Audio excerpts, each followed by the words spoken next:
Okay, now we're in full plank mode, all right? We've gone through the plank on our knees. Now we're gonna do the full plank. And I typically like to add movement with these. You can, by all means, do these isometrically and just hold that plank and not do anything. Totally fine.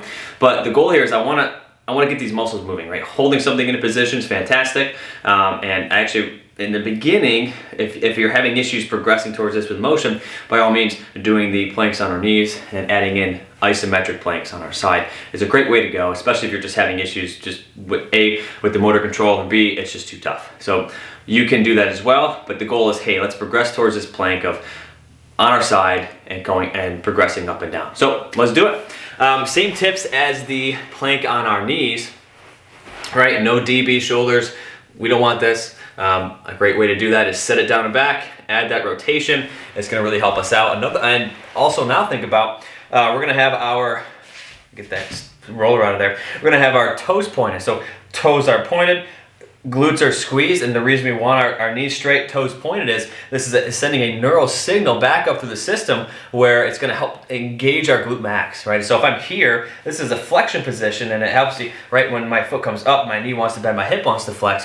This is a position of, right, driving my knee forward. And again, that's another neural signal, so we want the opposite. We want, hey, point that toe, straighten that knee. It's going to really help engage that glute, which is fantastic. So again, we're here, kick that arm, rotate it out, bam, feet pointed, engage the glute, engage the core. We're coming right on up and back down. Keep your core engaged the entire time.